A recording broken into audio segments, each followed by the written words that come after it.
Le 21 novembre, un migrant vénézuélien, José Ibarra, a été jugé coupable du meurtre de Laken Riley, une étudiante en soins infirmiers de 22 ans, et a été condamné à la réclusion à perpétuité, sans possibilité de libération conditionnelle.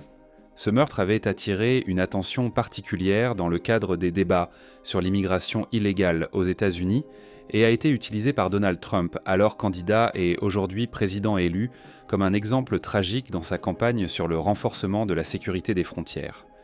José Ibarra, âgé de 26 ans, est entré illégalement aux États-Unis et a été accusé de meurtre ainsi que d'autres charges.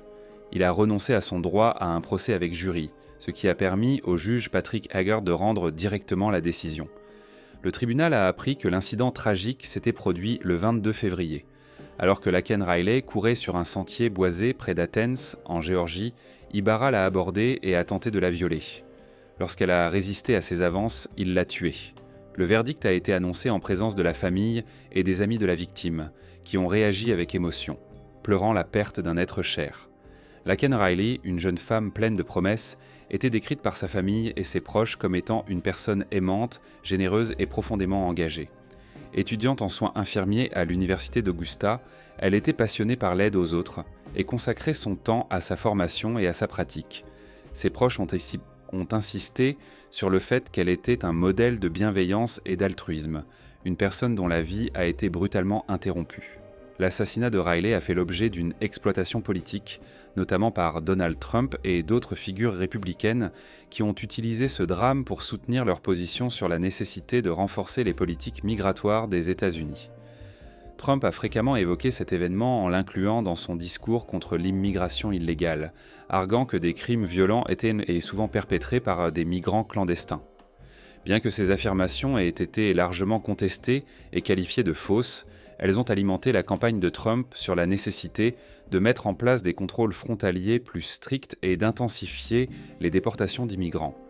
À la suite de cette tragédie et d'autres événements similaires, Trump a mis en avant la nécessité de mener des déportations massives et de bâtir un mur à la frontière sud des États-Unis pour stopper l'immigration illégale. Cette position a été un thème central de sa campagne présidentielle en 2016 et continue d'être un élément clé de sa politique, surtout en ce qui concerne les migrants provenant de pays comme le Mexique et d'autres nations d'Amérique centrale et du Sud. Trump a affirmé qu'après son entrée en fonction, il mettrait en œuvre des mesures encore plus strictes pour lutter contre l'immigration illégale et le crime associé. Bien que le meurtre de Riley ait choqué l'Amérique et suscité des vagues de tristesse et de colère, il a également fait l'objet de débats houleux concernant l'immigration et la politique de sécurité intérieure. Si certains ont soutenu les actions de Trump, en particulier ceux favorables à des politiques migratoires strictes, d'autres ont souligné que ce genre de discours pouvait alimenter des stéréotypes injustes à l'encontre de tous les immigrants et ne rendait pas justice à la complexité du problème de l'immigration illégale. De plus, des experts ont remis en question les affirmations concernant la hausse du crime lié à l'immigration, soulignant que les études ne soutiennent pas nécessairement cette thèse. En résumé, le meurtre de Laken Riley a non seulement marqué une tragédie personnelle dévastatrice pour sa famille et ses amis, mais il a aussi eu des répercussions politiques considérables, alimentant le discours sur l'immigration illégale et renforçant les positions de Donald Trump sur la nécessité de politiques plus strictes à la frontière.